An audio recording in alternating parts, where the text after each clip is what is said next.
నమస్తే, welcome to Satyagrahi exclusive interview with Bellaiah Nayak, Congress party senior leader. ఇవాళ మనతో ఉన్నారు. ముందుగా వెల్కమ్ చేద్దాం. అన్న నమస్తే.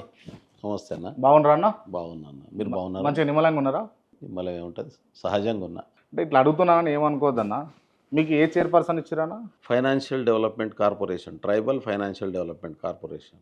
దీంతో సరిపెట్టారు బెల్లయ్య నాయక్ను కాంగ్రెస్ పార్టీ అని నేను అంట. మీరు ఏమంటారు దానికి? మీరు ఏదన్నా అనవచ్చు అన్న, నేను ఏమీ అనను.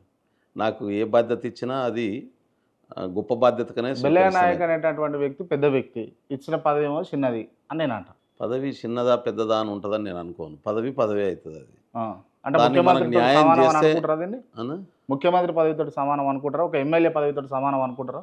నాకు అటెండర్ పోస్ట్ కూడా ముఖ్యమంత్రితో సమానమనే అనిపిస్తుంది. Yes, okay. మనం కెమెరాలు బంద్ చేద్దాం. కెమెరాలు బంద్ చేసినాక కూడా ఇదే చెప్తారా? బంద్ చేసినా చెప్తా, బంద్ చేయకుండా చెప్తాను. మనసులో కొంచెం కూడా బాధ లేదా?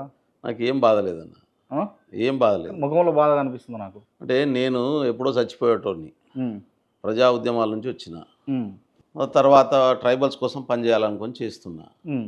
కాంగ్రెస్ పార్టీ దేశవ్యాప్తంగా ట్రైబల్స్ కోసం పనిచేసే ఒక అవకాశం ఇచ్చింది. ఎన్నికల కంటే ముందు ఇక్కడ ఒక 1.5 year ముందు కంప్లీట్గా ఫోకస్ అంతా ఇక్కడ పెట్టమన్నారు, పెట్టిన. నా పని నేను సక్సెస్ఫుల్గా చేసిన. మొన్నటిసారి మ్యాక్సిమం ట్రైబల్ ఓట్లు కాంగ్రెస్కి వచ్చినాయి. మీకు తెలియదేం కాదు. సక్సెస్ అయినాం, గవర్నమెంట్ ఫామ్ చేయగలిగినాం. ఇప్పుడు ప్రజలకు ఇచ్చినటువంటి హామీలు అమలు చేయించి ప్రజలకు ఇచ్చినటువంటి వాగ్దానం నిలబెట్టడం ఎట్లా, అందులో నేను తీసుకున్న బాధ్యత ట్రైబల్ది కాబట్టి ట్రైబల్స్కి ఎట్లా సాటిస్ఫై చేయగలం, వాళ్ళకి ఇచ్చినటువంటి సమస్యలను ఎట్లా పరిష్కరించగలం అనే దాని మీద ఫోకస్ చేస్తాను. అంటే నా రోల్ను నేను సక్సెస్ఫుల్గా చేస్తున్నానా లేదా అనే భయం మాత్రం ఉంటుంది నాకు. అది చిన్న పెద్ద, ఒకవేళ మీరు అన్నట్టు ఎమ్మెల్యే ఇస్తే ఎమ్మెల్యే పనిచేస్తాను, ఎంపీ బాధ్యతలు ఇస్తే ఎంపీ బాధ్యతలు పనిచేస్తాను, ముఖ్యమంత్రి పోస్ట్ ఇస్తే ముఖ్యమంత్రి లెవెల్లో పనిచేస్తా. మళ్ళీ అది కూడా చెప్తున్నా, దాంట్లో మొహమాటం లేదు నాకు. ముఖ్యమంత్రి కావాలన్న కోరిక ఉన్నదా? ప్రజలు అవకాశం ఇస్తే ముఖ్యమంత్రి అయితే ప్రధానమంత్రి కూడా అయితే ఏముంటుంది దాంట్లో. ముఖ్యమంత్రి కావాలన్నదా కాంగ్రెస్ పార్టీలో? ఖచ్చితంగా అన్న, 100%. రేపు ట్రైబల్స్కి అవకాశం ఇచ్చారనుకో ముఖ్యమంత్రికి, నాకు ఏమని అడుగుతా? నేను అందరికంటే మంచి చేయగలుగుతా, అద్భుతమైన పాలించగలుగుతా. ఇప్పుడు మొన్న పిసిసి ఇప్పుడు రేవంత్ రెడ్డి మంచిగా పాలిస్తలేడా అని అంటే, మహేష్ కుమార్ గౌడ్ ఇప్పుడు రేవంత్ రెడ్డి మంచిగా పాలిస్తలేడా అని అంటే, అద్భుతంగా పాలిస్తుండు రేవంత్ రెడ్డి. బెల్లయ్య నాయక్ ఇస్తే ఇంకా అద్భుతంగా చేస్తాడా? నేనంటే నా స్టైల్ నాకు ఉంటుంది, రేవంత్ రెడ్డి గారి స్టైల్ రేవంత్ రెడ్డికి ఉంటుంది. ఓకే. ఇప్పుడు రేవంత్ రెడ్డి అద్భుతంగా పాలిస్తున్నాడు. అంటే మీరు అనేది ఏంటంటే ముఖ్యమంత్రి ఇస్తే అంటే ఖచ్చితంగా కావాలని అడుగుతా అంటున్నా. Right, okay. అద్భుతంగా అన్నారు కదా, అద్భుతం అంటే ఏంటిదన్నా? అద్భుతం అంటే ఏంటంటే జనం కోరుకునేటటువంటి పద్ధతిలో పాలించడం. ఓకే, అంటే ప్రజాపాలన. అంతే. ప్రజాపాలన ఉందా తెలంగాణలో? అంటే 100% ఉందంట తెలంగాణలో. ఎస్, ప్రజాపాలన. అవును. నిజంగానా? లేదనుకుంటా. ఒకసారి కుడిచే మీ గుండె మీద చేసుకుని సమాధానం చెప్పు. నా గుండె మీద చేసి చెప్తారా? ఇక్కడ ప్రజాపాలనే నడుస్తుంది. ప్రజాపాలన మీ గుండె మీద చేసుకొని ప్రజలు మెచ్చిన పాలన నడుస్తుందా? ప్రజలు మెచ్చిన పాలన మీరు లేదంటురా? ప్రజలు మెచ్చిన పాలన. ప్రజలు గ్రౌండ్ లో తిరుగుతుంది బెల్లయ్య నాయక్, తెలియదా? నేను ఏమన్నా అంటే ప్రజల్లో అనుకున్నంత ఎక్స్పెక్టేషన్ ప్రకారం ఇంకా మాకు రావట్లేదు అనే భావన ఉంది. మేము వచ్చి 15 నెలలు అయింది. 2 విషయాలు మీకు క్లారిటీ ఇస్తాం. ప్రజల్లో ఏముంటుందంటే ముఖ్యమంత్రి అయిన మర్నాడు నుంచే సమస్యలను పరిష్కారం చేయలేరు. అప్పుడు కాంగ్రెస్ పార్టీ అనుకున్నది ఏంది, నాతో సహా 3 నుంచి 4 లక్షల కోట్లు మొత్తం అప్పులు ఉంటాయి. మనకు వచ్చినటువంటి రెవెన్యూలలో 2 నుంచి 3 వేల కోట్ల కంటే అప్పులకు వడ్డీలు అసలు కడితే మిగతా పైసలన్నీ మిగులుతాయి అనుకున్నాం.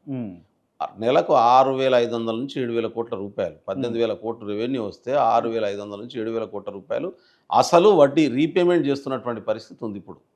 రెండోది, ఒక ప్రైవేట్ లిమిటెడ్ కంపెనీ లెక్క నడిచింది మొన్నటిదాకా. టీఆర్ఎస్ పార్టీ 10 సంవత్సరాల కాలంలో తెలంగాణ ఏర్పడిన తర్వాత ఒకటేమో ఆంధ్ర నుంచి విడిపోయినప్పుడు 42% ఎంప్లాయీస్ మాత్రమే మనకు వచ్చారు, మిగతాదంతా ఆంధ్రాకి వెళ్ళిపోయినారు. అంటే 58% వెళ్ళిపోయినారు. వచ్చిన వెంటనే అడ్మినిస్ట్రేషన్ సెట్ చేయాలి కేసీఆర్, అది చేయలేదు. ఆయన చేయకపోగా ఏం చేసిండు, పైసలు ఎక్కడెక్కడి నుంచి చేస్తున్నాయో అన్ని సెక్రటరియట్కి తీసుకొచ్చి ఒక దగ్గర పెట్టి తనకు కావాల్సినటువంటి పద్ధతిలో మళ్లించుకొని ఓ 10 మంది ఆఫీసర్లను ప్రైవేట్ లిమిటెడ్ కంపెనీ లెక్క పెట్టుకొని మిగతా అడ్మినిస్ట్రేషన్ అంతా కుప్ప చేసిపోయాడు. నేను కూర్చున్న కార్పొరేషన్, ఇప్పుడు మీరు కూర్చున్నటువంటి కార్పొరేషనే విధ్వంసం చేసిపోయారు. 5 సంవత్సరాల నోటిఫికేషన్ లేదు, ఒక్క లోన్ లేదు కొత్తగా. ఇది ఒక్క ట్రైబల్దే కాదు, మొత్తం ఎస్సీ ఎస్టీ బీసీ ఈ రాష్ట్రంలో ఉన్నటువంటి అన్ని విభాగాలు రాజ్యాంగబద్ధ సంస్థలన్నీ ఖతం చేసిపోయారు. మా ప్రభుత్వం వచ్చినాక రిస్టోర్ చేసే పని జరుగుతూ ఉంది, నిలబెట్టుకునేటటువంటి పని చేస్తూ ఉన్నాం. ఎంప్లాయ్మెంట్ మీరు నమ్మరు, ఒక వ్యక్తికి 5 పోస్టుల బాధ్యత, 6 ఉద్యోగులు చేసే బాధ్యత ఉంటే ఆడ ఏ పని చేస్తాడు. రెండోది, ఇప్పుడు నేను ఉన్న కార్పొరేషన్కి చైర్మన్ ఉండాలి, చైర్మన్ తర్వాత ఎండీ ఉండాలి. ఎండి పోస్టే లేదు, ఉన్న ఒక ఎండి పోస్ట్ ఆంధ్రాకు పోయింది. ఎక్స్ అఫీషియో మీద పేరు మీద ఇంకో ఆఫీసర్ ఇన్ఛార్జ్ ఇచ్చి చేపిస్తున్నారు. ఆ ఆఫీసర్ ఎనిమిది డిపార్ట్మెంట్లకు ఇబ్బంది అనిపించింది మీకు, అది జర ఇబ్బంది అయింది మీకు. ఇబ్బంది మనకే కాదే, ప్రజలకు పాలన ఎట్లా అందుతుంది? Right, okay. ఇప్పుడు ముఖ్యమంత్రి గారి దగ్గర ఎన్ని మంత్రి పదవులు ఉన్నాయన్న? ఎన్ని మంత్రిత్వ శాఖలు చెప్పాలి? చెప్పరాదు మీరు చెప్తే ఇంట నేను. విద్యాశాఖ ఎవరి దగ్గర? ఇప్పుడు అందరికి అలాట్ చేసిన విద్యాశాఖ ఎవరి దగ్గర ఉన్నదన్న? ముఖ్యమంత్రి దగ్గరనే ఉంది. పోలీస్ శాఖ ఎవరి దగ్గర ఉందన్న? ముఖ్యమంత్రి దగ్గరనే. ఇతర శాఖలు ఎవరి దగ్గర ఉన్నాయన్న? మంత్రులకు అలాట్ చేయని అన్ని మంత్రి పదవులు ముఖ్యమంత్రి దగ్గరనే ఉంటాయి. For your kind information. ఇప్పుడు ఏ ప్రభుత్వంలో మంత్రివర్గ విస్తరణ డీలే చేస్తారు? మంత్రివర్గ విస్తరణ ఎందుకు జరగట్లేదని అడుగు. జరగట్లేదని కాదు, ముఖ్యమంత్రి మంత్రులను ఎప్పుడు అపాయింట్ చేసుకోవాలనేది ముఖ్యమంత్రికి రాజ్యాంగం ఇచ్చినటువంటి అధికారం. కానీ అదే ముఖ్యమంత్రి క్లియర్ గా చెప్పిండు, మంత్రిత్వ విస్తరణ నా చేతిలో లేదు, అధిష్టానం చేతిలో ఉన్నదని. అంటే ముఖ్యమంత్రి ఏం చేస్తుండంటే తనకు రాజ్యాంగం ఇచ్చినటువంటి అధికారాన్ని కూడా మా పార్టీ అధిష్టానాన్ని గౌరవించి వాళ్ళ అభిప్రాయం తీసుకొని పెట్టాలనేటటువంటి ఆలోచనతో ఒక డెమోక్రటిక్ స్పిరిట్ తో ఉన్నాడు. దాన్ని తప్పెట్టబడతావు నువ్వు, తప్పేం కాదు. ఇప్పుడు కాంగ్రెస్ పార్టీ ఇచ్చినటువంటి హామీల పునాది మీద ఈ ప్రభుత్వం ముఖ్యమంత్రి గారి నాయకత్వంలో రేవంత్ రెడ్డి గారు పిసిసి అధ్యక్షుడిగా ఈ ప్రభుత్వాన్ని తీసుకొచ్చాడు. తీసుకొచ్చిన తర్వాత పార్టీ ఇచ్చినటువంటి హామీలు, అదేవిధంగా పార్టీలో పనిచేసినటువంటి వ్యక్తులు అందరినీ బ్యాలెన్స్ చేసుకోవాలనుకుంటున్నా. ఆయన మంచి నిర్ణయం అది. ఒక రోజు లేట్ కావచ్చు. ఓకే ఓకే, మీరు ఇందాక ఏమన్నారంటే తెలంగాణ అరే 6 నెలలు ఇద్దరు, ఒక ముఖ్యమంత్రి ఒక డిప్యూటీ సీఎం తోని ప్రమాణ స్వీకారం చేసి కేసీఆర్ 6 నెలలు ఇంకో మంత్రిని అపాయింట్ చేయలేదు. తెలంగాణ ప్రజలు 6 నెలలు చేస్తే ఒక్కరు మాట్లాడలేని పరిస్థితి. ఆ రోజు ఒక్కరు మాట్లాడే పరిస్థితి. ఇప్పుడు మీరు వాళ్ళ లెక్కనే చేస్తున్నారు. మేము చెయ్యం అట్లా. మేము అట్లా చేసి వాళ్ళ ముచ్చట ఎందుకు తీస్తున్నాం అంటే ప్రజలకు కూడా అర్థం కావాలి. అంటే డెమోక్రటిక్ పాలనకు ఒక వ్యక్తి పాలనకు ఉన్నటువంటి తేడా మీ ద్వారా ప్రజలకు అర్థం కావాలని చెప్తా ఉన్నా. అంతే అంతే. అంటే వాళ్ళు ఇట్లున్నారు అంటే గుడ్డి కంటే మెల్లనయం అన్న సామెతనైతే మెల్ల కాదు, 2 కళ్ళు ఉన్నోడే నయం. 2 కళ్ళు ఉన్నోడే నయం. ఇప్పుడు 2 కళ్ళు కాంగ్రెస్ పార్టీకి ఉన్నాయి 100%. రైట్, మీరు అద్భుతంగా అన్నారు, లేకపోతే ప్రజాపాలన అన్నారు కదా. ఈ హెచ్యు తోటి హెచ్యు విద్యార్థులను లేకపోతే హెచ్యు భూములను గుంజుకునే ప్రయత్నం కావచ్చు, హైదరాబాద్ ప్రజలు నాగం చేసే పని కావచ్చు, లేకపోతే కొన్ని జీవోలు తీసుకొచ్చి నిరుద్యోగులను విద్యార్థులను ఇబ్బంది పెట్టే ప్రయత్నాలు కావచ్చు, ఇవా అన్న ప్రజాపాలన అంటే హెచ్యు భూములు ఎక్కడున్నాయి? హెచ్యు భూములు మొన్నటిదాకా ఏడ చేసారు మీరు ఇదంతా? అంటే హెచ్యు భూములు మీ దగ్గర ఉన్నట్టు ఏమైనా డాక్యుమెంటరీ ఎవిడెన్స్ కానీ ఏమైనా ఉంటే ఇస్తే నేను చూస్తా. నాకు బాధ ఎక్కడ అనిపిస్తుంది అంటే 2003లో సెంట్రల్ యూనివర్సిటీ తమ భూముల్ని ఆ రోజు ఉన్నటువంటి ప్రభుత్వానికి ఇచ్చేసింది. ఎప్పుడు? 2003వ సంవత్సరంలో ఇచ్చేసింది. ఆ రోజు ఉన్నటువంటి ఉమ్మడి రాష్ట్ర ప్రభుత్వం దానికి బదులు భూములు ఇచ్చుకొని ఇప్పుడు ఉన్నటువంటి 534 ఎకరాల భూమిని ప్రభుత్వానికి ఇచ్చేసింది. ఆ ప్రభుత్వం ఎవడో ప్రైవేట్ కంపెనీకి అమ్మేసింది, అమ్ముకొని పైసలు తీసేసుకున్నది. 2004లో ఉన్న ప్రభుత్వం 2004లో ఎకరానికి 50 లక్షల చొప్పున 400 ఎకరాల భూమిని ఒక ప్రైవేట్ కంపెనీకి అమ్మేసిరు. 2006లో ఆ రోజు కాంగ్రెస్ పార్టీ ప్రభుత్వం మళ్ళొచ్చి అరే ప్రజల సొమ్మును ఎట్లా అమ్ముతారు భయ, ఇది ప్రభుత్వ సొమ్ము అని చెప్పి ఆపి దాన్ని క్యాన్సల్ చేస్తే ఆ ప్రైవేట్ కంపెనీ వాడు కోర్టుకు పోయాడు. కోర్టుకు పోతే ఆ తర్వాత రాజశేఖర రెడ్డి చచ్చిపోయాడు. ఆ రోజు ఉన్నటువంటి ప్రభుత్వంలో తేలలే. తెలంగాణ రాష్ట్రం ఏర్పడది 10 సంవత్సరాలు కేసీఆర్ ప్రభుత్వం ఉంది. దాన్ని మరి ప్రజల సొమ్ము దీన్ని వాపసు తీసుకురావాలనే ప్రయత్నం చేయలే. వెనక నుంచి క్రిట్ తీసుకొని బాగున్నారు. మేము కొట్లాడి ఆ భూమిని, ఆ ప్రభుత్వ భూమిని ప్రభుత్వ పరం చేసినాం. మళ్ళీ హెచ్యు భూములు ఎట్లయితాయి? ఎస్సీకు ప్రభుత్వానికి మధ్యన ట్రాన్సాక్షన్ 2003లోనే అయిపోయింది. అది రాష్ట్ర ప్రభుత్వ భూములే. మళ్ళీ చెప్తా ఉన్నాను మీకు, రాష్ట్ర ప్రభుత్వ భూములు రాష్ట్ర ప్రభుత్వం దాన్ని ఇవాళ ఆ ఏరియా అంతా మొత్తం సాఫ్ట్వేర్ ఇండస్ట్రియల్ డెవలప్మెంట్ అవుతున్నటువంటి ఏరియా. ప్రభుత్వ రంగ సంస్థ అయినటువంటి ఇండస్ట్రియల్ ఇన్ఫ్రాస్ట్రక్చర్ డిపార్ట్మెంటు సాఫ్ట్వేర్ ఇండస్ట్రీస్ను డెవలప్ చేసి 5 లక్షల మందికి ఎంప్లాయ్మెంట్ జనరేట్ చేస్తా అంటే వాళ్ళకి అలాట్ చేసింది ప్రభుత్వం. ఇప్పుడు విడ్రా చేసుకోండి. మీకు తెలియకుంటే తెలుసుకోండి. మళ్ళా గుంజుకున్నదనే మాట వాడొద్దు మీరు. తెలంగాణ ప్రభుత్వం వచ్చిన తర్వాత ఒక్క గుంట భూమి కూడా హెచ్యు భూములు తీసుకోలేదు. మళ్ళీ చెప్తా ఉన్నాను, మీరు ఆ గుంజుకున్నారనే పదం ఎట్లా వాడతారు మీరు? ఇప్పుడు స్వాధీనం చేసుకుని ఏం చేద్దాం? మళ్ళీ ఎవరు స్వాధీనం చేసుకునేది? ప్రభుత్వ భూమే. మళ్ళీ ఎవరి దగ్గర ఎవరు స్వాధీనం చేసుకున్నారు? ఎవరి దగ్గర స్వాధీనం చేసుకున్నాం చెప్పు. అసలు ఏంది దాని పర్పస్ ఏంది? హెచ్యు భూమి తీసుకుని ఏం చేద్దాం? మళ్ళా నేను ఆ హెచ్యు భూమి కాదు, హెచ్యు నుంచి ఉమ్మడి రాష్ట్ర ప్రభుత్వానికి మారిన భూమి.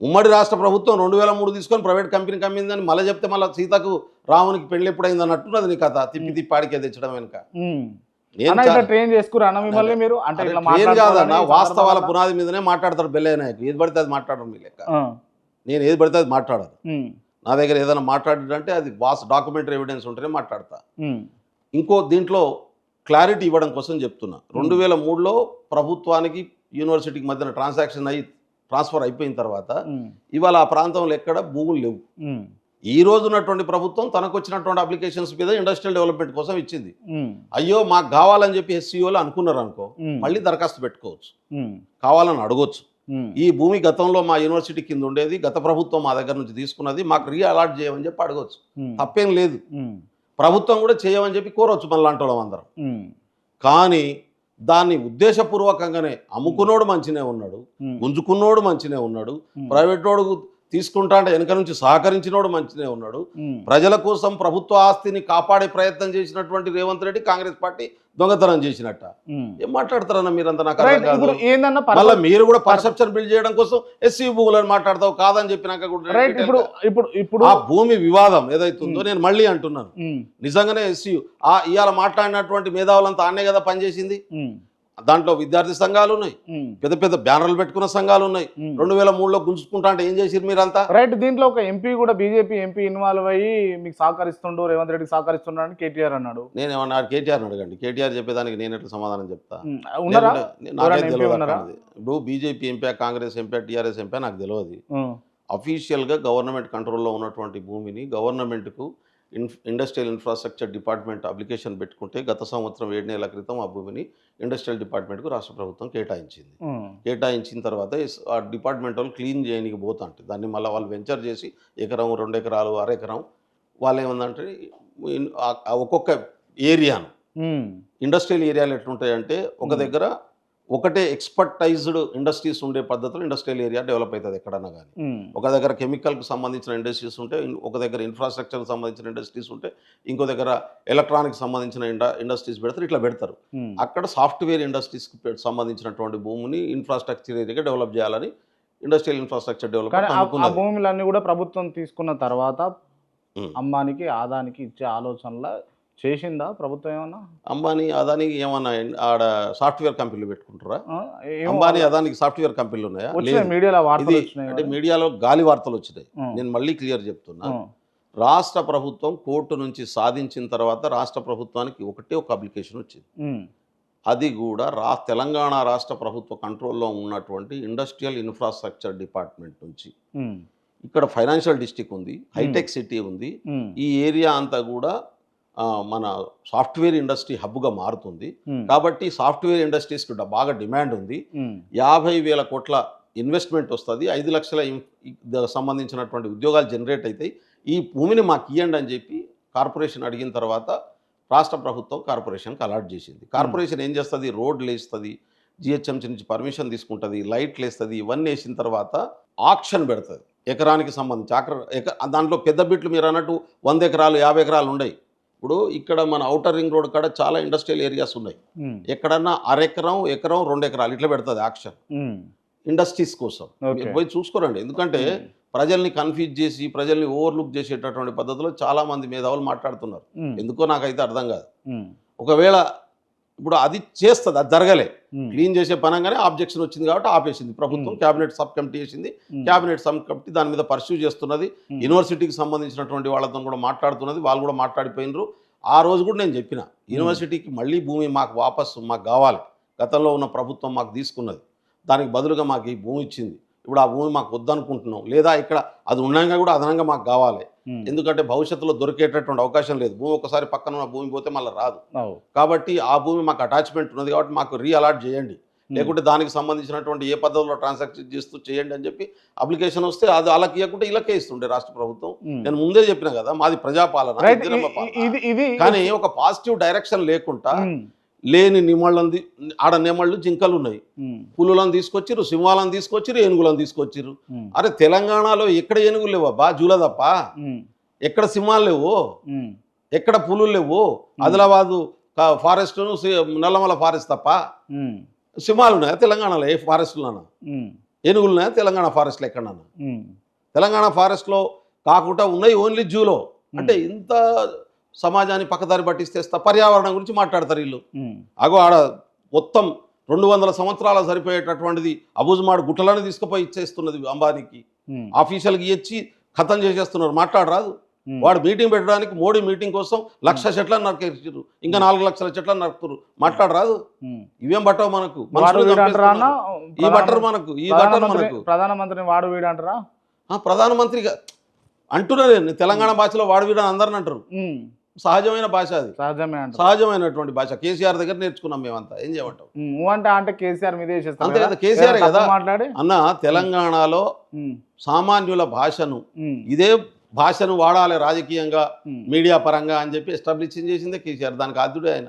ఒక చెడుకు మాత్రమే కేసీఆర్ ను చెడు కాదు, మంచి. ఆద్యంగానే అంటే వాడు తీసుకుంటారు. అంటే ఏమన్నా తప్ప? ఆ? వాడు అంటే తప్ప? ఏమో నాకు తెలియదు, చూస్తున్న మరి ప్రేక్షకులు వాళ్ళు చెప్తారు. చూసుకుంటారులే, రైట్, decide చేసుకుంటారు ఓకే. ప్రేక్షకులు. ఇది హెచ్యు సంబంధించినటువంటి అంశాలు. ఉమ్. ఈ హైడ్రా విషయం ఏంది చెప్పండి ఒకసారి. హైడ్రా తోటి మీరు ఎన్ని భూములు రికవరీ చేసుకుర్రు, ఎన్ని చెరువులు నింపారు, ఎన్ని చెరువులలో నీళ్లు వాడుతారు, ఎన్ని చెరువులలో చేపలు ఉన్నాయి? అన్న, హైడ్రా అనేటటువంటి సంస్థ ఉమ్, ఔటర్ రింగ్ రోడ్కు సంబంధించి లోపల ఉన్నటువంటి ప్రభుత్వ భూముల్ని ప్రొటెక్ట్ చేయడం కోసం, మార్క్ చేసి దాన్ని ప్రొటెక్ట్ చేయడం కోసం ఏర్పాటు చేసినటువంటి సంస్థ. ఉమ్, గత ప్రభుత్వం ఏం చేసిందంటే చెరువు శిఖం భూములు, ఉమ్, ఎఫ్టిఎల్ భూములు, ఉమ్, కాలువలు, ఉమ్, అదేవిధంగా రోడ్లకు అడ్డమయ్యేటటువంటి వాళ్ళు కబ్జాలు పెట్టుకొని దౌర్జన్యంగా ఇల్లు కట్టుకున్నటువంటి ప్లేసులు చాలా ఉన్నాయి. ఉమ్, వాటిని అన్నింటినీ ప్రొటెక్ట్ చేసి వీలైన కాడికి తీసుకొచ్చి ప్రభుత్వ పరం చేసి ప్రజల ఆస్తిని కాపాడాలనే ఉద్దేశంతో ఏర్పాటు చేయబడ్డది. ఇప్పుడు హైడ్రా వచ్చిన తర్వాత ఉమ్, చాలా దిక్కులల్లా సరే ఎన్ని ఎకరాలు చేసిరు ఏందో ఆ డేటా అంతా కూడా ఆఫీస్కి పోతే మీకు ఇస్తారు. నా దగ్గర ఏం లేదు, నేను డేటా పెట్టుకొని కూర్చోలేదు. మీరు వస్తారని చెప్తే హైడ్రా మీద క్వశ్చన్ వేస్తా అంటే హైడ్రాని పిలిపించడం కూర్చోబెడతాను. ఓకే. నాకు తెలిసిన దాని మెయిన్ లక్ష్యము ఉమ్, ఔటర్ రింగ్ రోడ్ లోపట ఉన్నటువంటి ప్రభుత్వ భూముల్ని ప్రొటెక్ట్ చేసే లక్ష్యంతో ఏర్పాటు చేయబడ్డది. ఇంకా దానికి పూర్తి స్థాయి ఎస్టాబ్లిష్మెంట్ రాలే. రైట్. పూర్తి స్థాయిలో దానికి పోలీసులు కావాలి, దాదాపు హైడ్రా చాలు చేసే ముందు ఒక సెలబ్రిటీకి సంబంధించిన ఇన్కన్వెన్షన్, నాగార్జున లెట్ సంబంధించి. మీ కంప్లీట్ అండి. నేను చెప్పినాక నువ్వు చెప్దు. ఇన్కన్వెన్షన్ కంటే ముందు కూడా చాలా చెరువులలో కబ్జాలను కులగొట్టింది. ఆ రోజు ఏ టీవీ, ఏ యూట్యూబ్ ఛానల్, ఏ పేపర్ రాయలే. ఇన్కన్వెన్షన్ ఎఫ్టిఎల్ కంటే ఆయన ఎఫ్టిఎల్లో పెట్టుకున్న భూమిని గులగొట్టంగానే అది ఫ్రంట్ పేజ్ న్యూస్ అయింది. రాష్ట్రం అయింది, దేశమంతా అయింది. దేశమంతా ఫ్రంట్ పేజ్ న్యూస్ అయింది మీడియాకు. జనరల్గా నాగార్జున గారు సెలబ్రిటీ, సినిమా యాక్టర్ కాబట్టి అవుతుంది. నేను దాన్ని ఏం తప్పు పట్టాను, ఎందుకంటే సెన్సేషన్ అవుతుంది కాబట్టి అవుతుంది. ఆ తర్వాత హైడ్రా అనే ఒక సంస్థ వచ్చిందనే విషయం చాలా మందికి తెలిసింది. ఇప్పుడు ఇన్కన్వెన్షన్ ఉన్నది, ఎడగట్టిరు ఇన్కన్వెన్షన్ బఫర్ జోన్లో పోయి కట్టిండు, ఎఫ్టిఎల్లో పోయి కట్టిండు. ఆయనకు ల్యాండ్ బఫర్ జోన్లో ఉంది, ఎఫ్టిఎల్లో ఉంది. బఫర్ జోన్లోనేమో పార్కింగ్ పెట్టుకున్నాడు, ఎఫ్టిఎల్లోనేమో కన్వెన్షన్ కట్టిండు. ఎఫ్టిఎల్ ఉన్నప్పుడు కూలగొట్టిర్రు. అది కూలగొట్టంగానే నాగార్జున కంటే ఎక్కువ చుట్టుపక్కల వాళ్ళు బాధపడిపోయారు. సినిమా ఇండస్ట్రీ అంతా కూడా నాగార్జున ఇంటికి పోయి పరామర్శల పర్వం. అంటే ఇక్కడ ఒక వర్గము ఉద్దేశపూర్వకంగానే ప్లాన్గానే ప్రభుత్వం చేసినటువంటి ప్రతి నిర్ణయాన్ని తప్పుపట్టడమే ఎజెండాగా పొలిటికల్ మోటివ్తో పనిచేస్తున్నటువంటి పరిస్థితి. ఓకే అన్న, అంటే నిజంగా ప్రజలకు శ్రేయస్కరం అంటే కొన్ని అంశాలు ప్రజలు యాక్సెప్టబుల్గా ఉంటారు. ఇలా బీఆర్ఎస్ను కాదని, కేసీఆర్ను కాదని కాంగ్రెస్ పార్టీకి ఇలా అధికారం అప్పచెప్పారు, రేవంత్ రెడ్డిని ముఖ్యమంత్రి కూర్చోబెట్టారంటే ఇచ్చినటువంటి 6 గ్యారెంటీలు, చెప్పినటువంటి హామీలు, ఇచ్చిన భరోసా, ఇవన్నీ కారణాలు. నమ్మిరు మిమ్మల్ని ప్రజలు. ఇప్పుడు ఈ హైడ్రా విషయంలో, హెచ్యు విషయంలో, లేకపోతే 6 గ్యారెంటీల విషయంలో ఇప్పుడు ఎందుకు వ్యతిరేకత వస్తున్నది? ఎందుకు వ్యతిరేకత? నేను హైడ్రా విషయంలో, ఎస్సీ విషయంలో వ్యతిరేకత వస్తుందని నేను అనుకోవట్లేదు. మీరు అనుకోవట్లేదు? నేను అనుకోవట్లేదు. ఎందుకు అనుకోవట్లేదు అంటే నిజం ఇల్లు దాటక ముందే అబద్ధం ఊరంతా చుట్టొస్తుందట. హైడ్రా విషయంలో అట్నే జరిగింది, 3-4 అంశాల విషయంలో, మూసీ నది విషయంలో అట్నే జరిగింది, ఈవెన్ హెచ్సియు విషయంలో అట్నే జరిగింది. ప్రభుత్వం వాస్తవాలతోని ముందుకొచ్చే వరకు హెచ్సియు భూములే అనుకున్నారు అందరు. కానీ అది మొత్తం డాక్యుమెంటరీ ఎవిడెన్స్ అంతా ముందుకు పెట్టి వాస్తవాలు చెప్పిన తర్వాత చాలా మంది కన్విన్స్ అయ్యారు, ఇంక్లూడింగ్ యూనివర్సిటీ స్టూడెంట్స్ కూడా కన్విన్స్ అయ్యారు. ఇక్కడ మీకు పాయింట్ యాడ్ చేయాలి నేను, మీ ద్వారా ప్రజలకు కూడా తెలియాల్సినటువంటి అవసరం ఉంది. ఇక్కడ 2 రకాల సెక్షన్స్ పనిచేస్తూ ఉన్నాయి. జనరల్గా ప్రతిపక్షం అంటే ప్రజలకు ఉన్నటువంటి సమస్యల మీద పోరాటం చేయాలి.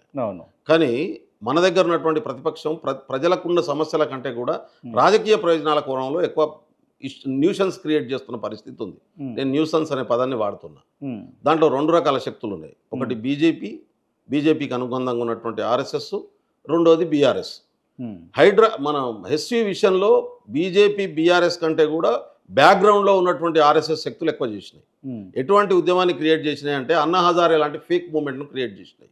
నేను మళ్ళీ చెప్తున్నా మీకు, అన్నా హజారే 2014 ఎన్నికల కంటే ఒక సంవత్సరం ముందు కాంగ్రెస్ పార్టీ పెద్ద ఎత్తున కరప్షన్ చేస్తుంది, 1,75,000 కోట్ల రూపాయలు అదేంది 2G స్కామ్ చేసింది అనేటటువంటి ఆరోపణతోని లోక్పాల్ బిల్లు కోసం దాదాపు ఒక 3 నెలల పాటు పెద్ద ఎత్తున ఆందోళన చేసిండు. మన అందరికీ తెలుసు. మనం అంతా కూడా అవినీతి వ్యతిరేక పోరాటం అనుకున్నాం. నేను కూడా అనుకున్నా. నేను అన్నా హజారే కాడికి పోయి సపోర్ట్ చేసి వచ్చాను. నీకు చెప్తున్నాను, ఆన్ రికార్డ్ చెప్తున్నా, నాకేం మొహమాటం లేదు. కానీ తర్వాత తేలినటువంటి అంశం ఏంది, దాని వెనకాల నాగ్పూర్ కేంద్రకంగా నడుస్తుందనే విషయం అర్థం చేసుకోవడానికి 4 సంవత్సరాలు పట్టింది. అప్పటిదాకా ఏమైంది, కాంగ్రెస్ పార్టీ ఇమేజ్ దేశమంతా ఖతమైపోయింది. అన్న ఇదే మోడీ గారు వచ్చినాక ప్రధానమంత్రి అయినాక ఆయన ఎంక్వైరీ చేస్తే 2G స్కామ్ జరగలేదని రిపోర్ట్ ఇచ్చి రాలే. అది ఇవ్వడమే కాదు, అన్నా హజారేతో ఉన్నటువంటి కిరణ్ బేడి పోయి గవర్నర్ అయిపోయింది. అన్నా హజారేతో గోషేసుకొని తిరిగినటువంటి వాడు ఉన్నాడు మన స్వామీజీ, అదే కడుపు తిప్పుతా ఉంటాడు, ఆయన పేరు నాకు ఐడియా లేదు. ఆయన నంబర్ 1 పారిశ్రామికవేత్త అయ్యిండు, చెట్లు మూలికల పేరు మీదనే డబ్బులు సంపాదించుకున్నాడు. రామ్దేవ్ బాబా స్వామీజీ అయ్యిండు. ఆయన చెప్పిండు మోడీ ప్రధానమంత్రి 30 రూపాయలకు పెట్రోల్ వస్తుందని. కానీ అంతకుముందు 3 రూపాయలు ఉన్నటువంటి డీజిల్ మీద ట్యాక్స్ 34 రూపాయలకు పెరిగింది తప్ప పెట్రోల్ తగ్గలే. అంతర్జాతీయ మార్కెట్లో ఉన్నటువంటి ధరలు తగ్గిన, క్రూడ్ ఆయిల్ ధరలు తగ్గిన, రేటు తగ్గలే. మరి ఆయన చెప్పింది జరగలే. మొత్తం బీజేపీ ఆర్ఎస్ఎస్ చుట్టూ ఉన్నటువంటి ఫోర్సుల చుట్టూ తెలియనటువంటి పరిస్థితి. నార్త్ ఇండియాలో కాంగ్రెస్ ను చంపడం కోసమే ఈ పాత ఆర్ఎస్ఎస్ బ్యాచ్ అంతా పెట్టుకున్నటువంటి ఆమ్ ఆద్మీ పార్టీ అనే విషయం తేలిపోయింది. అంటే ఇది తేలడానికి ఎన్ని సంవత్సరాలు పట్టింది? దాదాపు 7-8 సంవత్సరాలు పట్టింది వాస్తవం అర్థం కావడానికి జనాలకు. ఈవెన్ కాంగ్రెస్ నాయకత్వానికి, నేను కాంగ్రెస్లో ఉన్నా, నేను ఉన్నది చెప్తున్నా, కాంగ్రెస్ నాయకత్వానికి వాస్తవం అర్థం కానీ కూడా 4-5 సంవత్సరాలు పట్టింది. నేను మళ్ళీ చెప్తా ఉన్నాను. అందుకనే అంటున్నాను, నిజం అబద్ధం మొత్తం దేశమంతా చుట్టుకొచ్చి కాంగ్రెస్ పార్టీ నాయకత్వాన్ని అంత బదనాం చేసి ఖతం చేసి రాజకీయంగా ఓడగొట్టి అంత అబద్ధాన్ని వాళ్ళు నిజంగా ప్రచారం చేసినటువంటి పరిస్థితి. తర్వాత వాళ్ళంతా బీజేపీ చుట్టూ అధికారాల్లో చేరింది. సేమ్ యూనివర్సిటీ మూవ్మెంట్ కూడా అటువంటిదే అంటారు. దీని మీద ప్రధానమంత్రి మోదీ కూడా స్పందించి మాట్లాడారు. అందుకనే అంటున్నా నేను అంటున్నా, మోడీ గారు మోడీ ఏందబ్బా, ప్రపంచంలో చాలా దేశాలలో మేధావులు స్పందించారు, ఒక్కడ మోడీ గారు. అంటే ఇది ఒక ఆర్గనైజ్డ్ సెక్షన్ చేసేటటువంటి ఆర్గనైజ్డ్ క్రిమినల్ యాక్టివిటీ. ఇది ఆర్గనైజ్డ్ గా జనరల్ సొసైటీ సంబంధించిన ఆధారాలు ఎక్కడ కూడా ప్రభుత్వం నేను చెప్తున్నది పొలిటికల్ కామెంటే. నేను ఆధారాలు దొరకవు నీకు వీటికి. నేను చెప్పిన అన్నారాధన మూమెంట్కి ఆధారాలు ఉన్నాయా? జరిగిపోయిన చరిత్ర కదా, చరిత్రనైతే నువ్వు మార్చలేవు కదా. ఇప్పుడు ఇవాళ మనం మాట్లాడుకుంటున్నాం, ఇది చరిత్ర రేపటికి, ఇది వాస్తవం ఇవాళ రేపటికి చరిత్ర. దీన్ని నేను మార్చలేము, నేను మాట్లాడింది కూడా మార్చలేము, నువ్వు మాట్లాడింది మార్చలేము. ఒకసారి రికార్డ్ అయిపోయిన తర్వాత ఇప్పుడు 10 సంవత్సరాల క్రితం చెప్పిన ఇది చరిత్ర కదా. కానీ ఇవాళ తిరిగి చూస్తే ఏమున్నది, మరి 2G 1,75,000 కోట్లది 2G స్కామ్ జరిగిందన్నారు, ఎప్పుడు జరగలే. మరి 3G ఎవరికి ఇచ్చినావు నువ్వు వచ్చినాక, 4G ఎవరికి ఇచ్చినావు నువ్వు వచ్చినాక, 5G ఎవరికి ఇచ్చినావు నువ్వు? ఎందుకు BSNLకి ఇయ్యలే? 17,000 కోట్ల రూపాయల బిఎస్ఎన్ఎల్ డబ్బుల్ని రాష్ట్ర ప్రభుత్వం ఎట్లా మాఫీ చేసింది, ఏదో కేంద్ర ప్రభుత్వం ఎట్లా మాఫీ చేసింది? అదానికి ఎట్లా ఇస్తావు నువ్వు? ఏ బేసిస్ మీద 4G ఇచ్చినావు, ఏ బేసిస్ మీద 5G ఇచ్చినావు ప్రైవేట్ కంపెనీలకు? స్కాములు జరగలే. అంటే భారత ప్రజలను ఎటు డైవర్ట్ చేసిండ్రు, ఏ ప్రయోజనాల కోసం డైవర్ట్ చేసిండ్రు అనే విషయాన్ని అర్థం చేసుకోవడం ఇంపార్టెంట్. ఈ 10 సంవత్సరాల కాలంలో దాదాపు 30 కోట్ల మంది దరిద్ర రేఖ దిగువని ఎందుకు వెళ్ళిపోయినరు? ఎట్లా పోయినరు? ఏ పాలసీస్ వల్ల పోయినరు? 283 మంది భారత పారిశ్రామికవేత్తలకు 16 లక్షల కోట్ల రూపాయలు ఎట్లా మాఫీ చేస్తుంది భారత ప్రభుత్వం? 2 లక్షల కోట్లు మాఫీ చేసినందుకు కాంగ్రెస్ పార్టీని బదనాం చేశారు కదా 10 సంవత్సరాల కాలంలో. ఇదే మోడీ 11 సంవత్సరాల కాలంలో దాదాపు ఇప్పటికే 16 లక్షల కోట్లు మాఫీ చేసినటువంటి పరిస్థితి ఉంది కదా. ఒక్క అదానికి ఎన్ని చేసిండు? ఎంతమంది పారిశ్రామికవేత్తలు విదేశాలకు పారిపోయినటువంటి స్థితి ఉంది. అందుకనే నేను చెప్పేది ఏముంటుందంటే, ప్రజలకు చెప్పడం వేరు, చేయడం వేరు. నేను కాంగ్రెస్ పార్టీ తప్పులు చేయలేదని చెప్పట్లేదు, తప్పు చేస్తే ఆ తప్పును సరి చేసుకునేటటువంటి పని చేసింది కాంగ్రెస్ పార్టీ. కానీ ద్రోహం చేయలేదు, మోసం చేయలేదు, ఉద్దేశపూర్వకంగా ప్రజలకు నష్టం చేసేటటువంటి నిర్ణయాలు తీసుకోలేదు. ద్రోహం, మోసం పునాదిగా ఉన్నటువంటి రాజకీయాలు నడుస్తున్నాయి. అందుకనే సెంట్రల్ యూనివర్సిటీ ఇష్యూ అంతర్జాతీయ ఇష్యూగా కన్వర్ట్ చేసే ప్రయత్నం చేస్తున్నారు. లేని ఏనుగుల్ని తీసుకొస్తారు, లేని సింహాలను తీసుకొస్తారు. నిజంగానే జనరల్ సొసైటీలో ఉండే సామాన్యుడు ఇది వాస్తవమే అనుకుంటాడు, అది జరుగుతుంది. అందుకనే అబద్ధమే నిజమై నడుస్తున్నటువంటి కాలం ఇది. Right, okay. నిజంగా అంటే మిమ్మల్ని ఇంటర్వ్యూ చేయడానికి కొన్ని కారణాలు ఉన్నాయి. అందులో ముఖ్యమైన కారణం ఏంది అని అంటే, బెల్లయ్య నాయక్ దగ్గర మంచి సబ్జెక్ట్ ఉంటుంది, ఏదున్నా సబ్జెక్ట్ తోటి మాట్లాడతాడు, విత్ ప్రూఫ్స్తో మాట్లాడతాడు అని అన్న ఉద్దేశం ఉంది. Right, okay. ఫస్ట్ నేను ఇది చెప్పాలనుకుని చెప్పిన, కానీ రీసెంట్గా నేను ఒక కామెంట్స్ చూసిన, మీ పార్టీ నుంచి ఎమ్మెల్సీ అయినటువంటి ఒక వ్యక్తి ఇప్పుడు పార్టీ నుంచి బహిష్కరించబడ్డాడు, బయట ఉన్నాడు. ఆ వ్యక్తి ముఖ్యమంత్రి గారికి నాలెడ్జ్ లేదు అని అన్నాడు. దానిపైన మీ కామెంట్ ఏంది? అన్న ఎవరో ఏదో మాట్లాడిన దాని మీద నేను కామెంట్ చేయను. నేనేమన్నా అంటే ముఖ్యమంత్రికి నాలెడ్జ్ లేకపోతేనే ముఖ్యమంత్రి అయ్యిండా, ముఖ్యమంత్రికి నాలెడ్జ్ లేకపోతేనే పిసిసి ప్రెసిడెంట్ అయ్యిండా, ముఖ్యమంత్రికి నాలెడ్జ్ లేకపోతేనే పార్టీని నడిపించిండా. ఇప్పుడు మనకు నచ్చని వాళ్ళ మీద మనం ఏదైనా మాట్లాడవచ్చు అనుకునే వాళ్ళ గురించి నేను కామెంట్ చేయాల్సినటువంటి అవసరం ఎందుకు చేస్తాను నేను అంత కామెంట్? నాకేం అవసరం? ముఖ్యమంత్రి ఈజ్ ఏ పర్ఫెక్ట్ మ్యాన్. ఆయన ముఖ్యమంత్రిగా నడిపిస్తున్నాడు, సిస్టమ్ను ఎస్టాబ్లిష్ చేసుకుంటూ స్టెప్ బై స్టెప్ పోతున్నాడు. ఈ 5 సంవత్సరాల కోసం పాలించమని ప్రజలు మాకు అధికారం ఇచ్చిండ్రు. మేము ఇచ్చినటువంటి ప్రతి హామీని 99% హామీలను ఈ 5 సంవత్సరాల కాలంలో పూర్తి చేస్తాం, ప్రజల మన్ననలు పొందుతాం, మళ్ళీ ఇంకోసారి గెలుస్తాం. రైట్. దాంట్లో నాకు ఏం కన్ఫ్యూజన్ లేదు. రైట్, మీరు చూస్తారు. సరే, అట్లుంటే మంచిదే, నేను కాదన్ను. కానీ ఈ ప్రభుత్వాన్ని కూలగొడతారు అని చెప్పేసి కొంతమంది బీఆర్ఎస్ పార్టీ నాయకులు కామెంట్ చేసిరు, చేసిన వాళ్ళు మీ పార్టీలో కూడా ఉన్నారు. సరే, ఇప్పుడున్నటువంటి వ్యవహారం పార్టీ కూలిపోయే అవకాశాలు ఉన్నాయా? అన్న, ప్రభుత్వం కూలిపోదు, పార్టీ కూలిపోదు. ప్రభుత్వం కూలిపోదు. రేవంత్ రెడ్డి గారి ప్రభుత్వం, రేవంత్ రెడ్డి గారి నాయకత్వంలో పర్ఫెక్ట్గా 5 సంవత్సరాలు పాలిస్తుంది. మన ఎన్నికలకు పోతుంది, మళ్ళీ మా ప్రభుత్వం ఏర్పడుతుంది. దాంట్లో కన్ఫ్యూజన్ మళ్ళీ కూడా ఏర్పడుతుంది. నంబర్ 1. ఇక్కడే కాదు, కేంద్రంలో కూడా మా ప్రభుత్వాన్ని ఏర్పాటు చేస్తాం. నెక్స్ట్ జరగబోయేటటువంటి పార్లమెంట్ ఎన్నికల్లో కేంద్రంలో ఏర్పాటు చేయబోతున్నాం. ఇంకో సంవత్సరం తర్వాత వచ్చే డిసెంబర్లో జరగబోయేటటువంటి గుజరాత్లో కూడా మా ప్రభుత్వాన్ని ఏర్పాటు చేయబోతున్నాం. గుజరాత్ నేను చెప్తున్నా కదా, గుజరాత్లో కూడా మా ప్రభుత్వాన్ని ఏర్పాటు చేయబోతున్నాం. ఎందుకంటే ఈ దేశంలో భారత రాజ్యాంగం ప్రకారం పాలన సాగాలంటే, ప్రజాస్వామ్య పాలన సాగాలంటే కాంగ్రెస్ తప్ప వేరే మార్గం లేదనేటటువంటి అభిప్రాయానికి దేశ ప్రజలంతా వచ్చినటువంటి. రైట్ అన్న, ఇది బెల్లయ్య నాయక్ కాన్ఫిడెన్సా లేకపోతే ఓవర్ కాన్ఫిడెన్సా? అంటే కాన్ఫిడెన్స్ కాదు, రియాలిటీ, ఇది ట్రూత్. ఇప్పుడు మొన్న ఎన్నికల కంటే ముందు కూడా చాలా మంది అనుకున్నారు కేసీఆర్ ఏదైనా చేసి మళ్ళీ తెత్తడరా భయ అన్నాడు. నిన్న అస్సలే సాధ్యం కాదని చెప్పాను, నమ్మలేదు. మా వాళ్ళు కూడా చాలా మంది మాటలు నమ్మలేదు. ఇవాళ ప్రభుత్వంలో ఉన్న పెద్దలు కూడా చాలా మంది నమ్మలేదు. నేను చెప్తున్నాను, మనకు మార్కు 60 దాటుతుందా? మా తప్పిదాల వల్ల ఇంకో 15 సీట్లు ఓడిపోయాం. లేకుంటే 85 సీట్లకు తక్కువ రాదు కాంగ్రెస్ పార్టీకి. ఏ రకంగా చూసినా మొన్నటి ఎన్నికల్లో నా క్యాలిక్యులేషన్ ప్రకారం. రైట్, ఈ క్యాలిక్యులేషన్ బాగానే ఉంది. దీని క్యాలిక్యులేషన్ అంటే రియాలిటీ. గ్రౌండ్ లో పనిచేసేటట్టు టికెట్ల పంపిణీ కావచ్చు, రకరకాల ఈక్వేషన్స్ పనిచేసే లోపంలో కావచ్చు, కొన్ని జరగడం వల్ల మేము ఒక 10 సీట్లు అయితే పోయినాయి. మీకు ఎన్ని సీట్ల మ్యాండేట్ ఇచ్చి ప్రజలు గెలిపించారన్నా? మాకు 63 సీట్ల మ్యాండేట్ ఇచ్చిండ్రు. సరిపోయింది మీకు? అవును, ప్రభుత్వం ఫామ్ చేయడానికి. ఆ తర్వాత బై ఎలక్షన్ జరుగుతూ ఇంకెడు గెలిచినాం, 64 అయినాయి. ఇప్పుడు అయినా కూడా మీరు ఎందుకు బీఆర్ఎస్ పార్టీ ఎమ్మెల్యేలను గుంజుకురు? మేము గుంజుకోలేదే. బీఆర్ఎస్ పార్టీ ఎమ్మెల్యేలు మేము ఎక్కడ ఎవరిని రమ్మని చెప్పి రేవంత్ రెడ్డి గారు ఎవరి కోసం ప్రయత్నం చేయలేదు. నేను చెప్పబోయే మాట, రేవంత్ రెడ్డి గారు అనలేదా ఆ ఇంటి మీద ఆయన కాకి ఇంటి మీద ఆలదు అని చెప్పేసి అనలేదా రేవంత్ రెడ్డి గారు? అన్నాడు. అన్న తర్వాత ఎందుకు తీసుకోవాల్సి వచ్చింది? అదే నేనేమంటున్నా అంటే, గెలిచి 63 మందితోని ప్రభుత్వాన్ని ఏర్పాటు చేసిన మర్నాడే ఈ ప్రభుత్వాన్ని కూల్చేస్తాం, ప్రభుత్వాన్ని ఉండని భయపడరు అన్నాడు. భయపడు ఎందుకే? నువ్వెందుకు గులగొట్టేది? నిన్ను గులగొట్టిన పరిస్థితి ఎత్తే అయిపోతుంది కదా నాకు. అది అనుకుంటాడు కదా ఎవడన్నా. ఎవడు ఎందుకు రెచ్చగొడుతున్నాడు, ఏ ప్రయోజనాల కోసం చేస్తున్నాడు? నువ్వు తెలంగాణ ప్రజల్ని దోసుకున్నటువంటి డబ్బుతోని మేము ఎమ్మెల్యేని కొన్ని ప్రజలు ఇచ్చినటువంటి ఓట్లను కూడా అపహాస్యం చేసి మేము కులగొడతామని చెప్పింది ఎవరు? మరి ఆ మాటలు అన్నోళ్ళనే టార్గెట్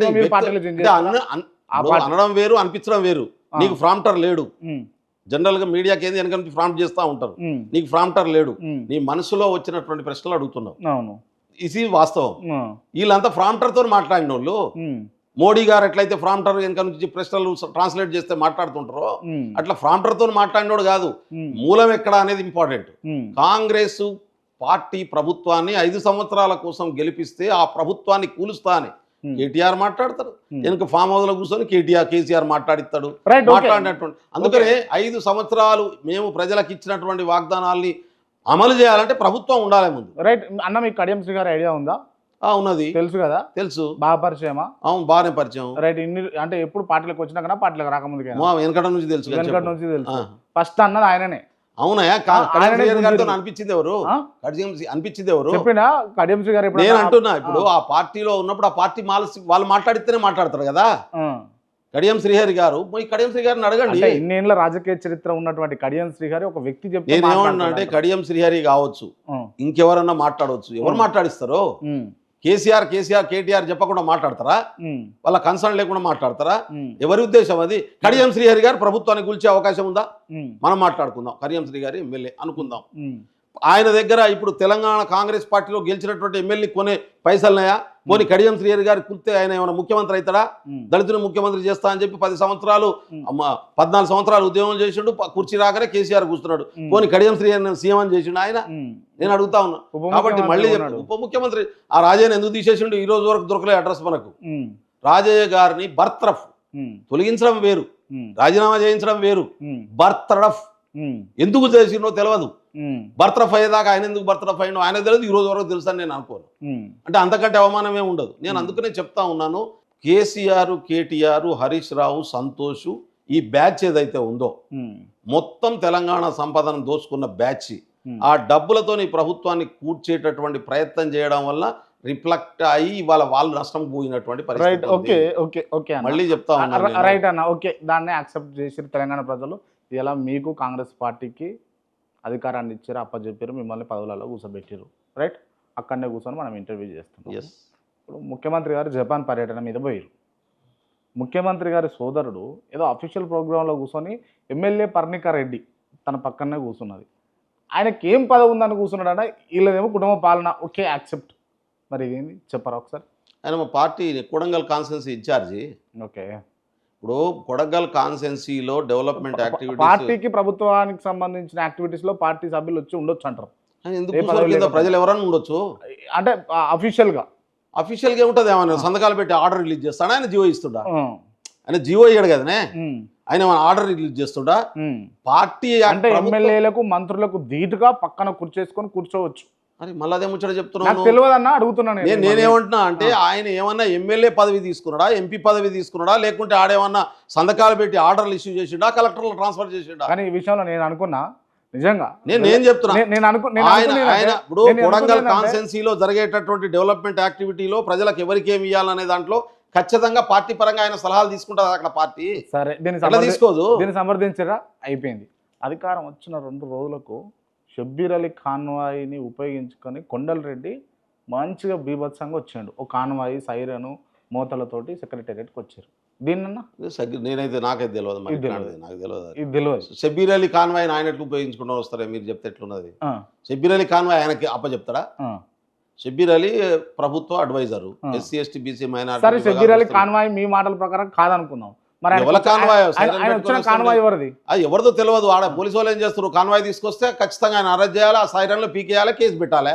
రైట్, అట్లా ఏముంటది? ఇది వదిలిపెడదాం. ఇప్పుడు ఇది కూడా వదిలిపెడదాం. నువ్వు నేను సైరన్ వేసుకొని పోయినావు అనుకో, యాజ్ పర్ రూల్ ప్రకారం లేకుంటే లోకల్ కానిస్టేబుల్ ఆపి పీకెత్తారు సైరన్. సరే, ఫైన్ వేస్తారు 1000 రూపాయలు. మరి వేస్తలేరన్నా? అదే వేస్తారు. ఎందుకు? చాలా మంది మీద. రైట్, ఇది వదిలిపెడదాం. ఇంకొక అదేదో దేశం ముట్టుకపోయినట్టు ప్రజలకు నష్టం జరిగిపోయింది. ఏందే ఈ ప్రశ్నలు? ప్రజలకు ఉపయోగపడేటి ఏమైనా మాట్లాడు, సమాజానికి ఉపయోగపడేటి మాట్లాడు. కాదు, షబ్బీర్ అలీ కాన్వాయ్ ఆయన వాడుకున్నాడు, ఈ కారణం గియ్యా ఇందాక ఏమైనా సమాజానికి ఉపయోగపడిపోయినా ఇప్పటిదాకా అడిగిన ప్రశ్నలు వ్యవస్థకు ఉపయోగపడతాయి, ప్రజలకు ఉపయోగపడతాయి. ఎందుకు అడిగినా అంటే దానికి అర్థం కూడా తెలియాలి. మనం మాట్లాడుకుంది ఏంది, మీరు అన్నది ఏంది? కేసీఆర్ పాలన, కుటుంబ పాలన. కేసీఆర్ లెక్క రేవంత్ రెడ్డి వాళ్ళ తమ్మునికి ఎంపీ ఇచ్చిండా, వాళ్ళ తమ్మునికి ఏమన్నా రాజ్యసభ ఇచ్చిండా, లేకుంటే నామినేటెడ్ ముఖ్యమంత్రి అడ్వైజర్ పెట్టిరా? ఇట్లనే కేసీఆర్ కూతురు ఎమ్మెల్సీ, ఎమ్మెల్యే ఓడిపోతే ఎమ్మెల్సీ, లేకుంటే ఎంపీ, లేకుంటే ఇంకోటి ఏం పోస్ట్ ఉండే సంతోష్కు? ఏం పోస్ట్ ఉండే? ఏం పని చేసిండు హరీష్ రావు? నేను ఉద్యమం మొదలుపెట్టు కాళ్ళకి చెప్పులు లేవు హరీష్ రావుకు. 7 ఉండే కేటీఆర్ తెలంగాణ ఉద్యమాన్ని మొదలుపెట్టాడు, మాకు ఫోన్ చేసి చెప్పాడు కదా, మా అయ్యను ఎందుకు చెడగొడుతురు అని చెప్పి. వాడు వచ్చి కూర్చున్నాడు. కేకే మహేందర్ రెడ్డి ఉద్యమం మొదలుగాక ముందు నుంచి తెలంగాణ కోసం అడ్వకేట్ల ఫోరంలో జనరల్ సెక్రటరీ పనిచేసిండు. మొత్తం సిరిసిల్ల ప్రాంతం అంతా ఆర్గనైజ్ చేసిండు. గొంతు కోసి ఈ రోజు వరకు కూడా రాజకీయంగా లేవకుండా చేసిండు కదా. ఆ దుర్మార్గులతో పోలుస్తావింది నాకు అర్థం కాదు. ప్రజల కోసం త్యాగం చేసి నిలబడ్డటువంటి వాళ్ళు ఒకవైపు ఉన్న కోసుకుంటా వ్యక్తిగత ప్రయోజనాల కోసం చేసుకున్న వాళ్ళు 1 కాదు 2 కాదు 22 లక్షల కోట్లు 10 సంవత్సరాల్లో రెవెన్యూ వస్తాయి ఈ రాష్ట్రానికి. 7 లక్షల కోట్ల అప్పులు, 15 లక్షల కోట్లు రెవెన్యూ. ఎటుపోయినాయి పైసలు? సరే అన్న, నేను ఇంకొక ప్రశ్న అడుగుతా. మీరు అప్పులు అని అంటారు కదా, ఇది మాట్లాడదాం. సరే, దీని మీదనే ప్రజల సమస్యలు దీని మీదనే మాట్లాడదాం. 10 ఏళ్ల కింద తెలంగాణలో ఎకరా భూమి విలువ ఎంత ఉండే, ఇప్పుడు ఎంత ఉంది? ఏమున్నది ఇప్పుడు ఎంత ఉంది? ఏమో తెలియదు నాకు. నేను భూములు కొనను, అమ్మను. నువ్వు చెప్పేవని ఉంటే చెప్పే, నాకు తెలియదు. నా భూమిని మా వాళ్ళు దున్నుతలేరు, అట్నే పడి ఉన్నది. ఎవడు పట్టించుకుంటలేడు? మా తాతల కాడ నుంచి ఉన్న భూములు. Right, on the records. ఏమైతుంది? భూముల రేట్లు పెరిగినాయి. అయితే ఏంది? ఏమన్నా రైతులు వ్యవసాయం చేసేటోడు భూమి కొని 1 ఎకరం కొని వ్యవసాయం చేసే పరిస్థితి ఉందా? దుర్మార్గం అది, మామూలు దుర్మార్గం కాదు. కేసీఆర్ చేసినటువంటి తెలంగాణ ప్రజలకు, తెలంగాణ మధ్యతరగతి వర్గానికి, తెలంగాణ పేద వర్గానికి చేసినటువంటి ద్రోహం మామూలు ద్రోహం కాదు. మీ ప్రశ్న నుంచే సమాధానం చెప్తున్నా, వినండి. రైట్, విను, నువ్వు అడిగినావు కదా ప్రశ్న, నువ్వు గెలికినావు, నేనే ఊకో, నేను సమాధానం చెప్పు. ఇప్పుడు ఎవరన్నా వ్యవసాయం చేద్దాం అనుకునేటోడు ఒక 2 ఎకరాలు కొనుక్కొని వ్యవసాయం చేసే పరిస్థితి తెలంగాణలో ఉందా? ఆ లేని పరిస్థితికి కారణం ఏంది? 10 లక్షలు, 15 లక్షలు, 20 లక్షలు, 30 లక్షలు భూముల రేట్లు పెరిగినాయి. ఈ చుట్టుపక్కల అయితే కోట్లు అంటారు, ఎన్ని కోట్లు నాకు తెలియదు, ఇక నువ్వే చెప్పాలి. అది ₹1,00,00,000 ఎకరం కొని ఎవడన్నా వ్యవసాయం చేస్తారా? చేసే పరిస్థితి ఉంటుందా? తల్లి లాంటి భూమి, ఉత్పత్తినిచ్చి కడుపుకు అన్నం పెట్టేటటువంటి భూమి, సిటీ చుట్టుపక్కల కూరగాయలు పండించే భూమి బీడు భూములుగా మార్చేసి కొన్ని లక్షల ఎకరాలు దుర్మార్గులు, లక్షల ఎకరాలు. ఇవాళ సిటీలో చిన్న ఇల్లు, చిన్న అపార్ట్మెంట్ కొనుక్కుందామంటే మధ్యతరగతి వర్గం కొనుక్కోలేనటువంటి పరిస్థితి. ఉన్నత వర్గం, పేద వర్గం గురించి మర్చిపోను. మధ్యతరగతి వర్గం 50,000 లక్ష రూపాయల జీతం కొనుక్కున్నాడు కూడా ఈఎంఐల మీద ఇల్లు కొనలేనటువంటి పరిస్థితి తీసుకొచ్చే చర్యలు వీళ్ళు చేసినటువంటి అరాచకం చేయబట్టి ఇల్లు లేనటువంటి పరిస్థితి వచ్చింది సామాన్యునికి. ఇది ఏమైనా ప్రజలకు మేలు చేసేదా? ఇది ఒక్క మాట విను. తెలంగాణ బార్డర్ దాటంగానే మహారాష్ట్ర వస్తుంది. తెలంగాణ బార్డర్లో 15 లక్షలు, అవతల పోతే 2 లక్షలు.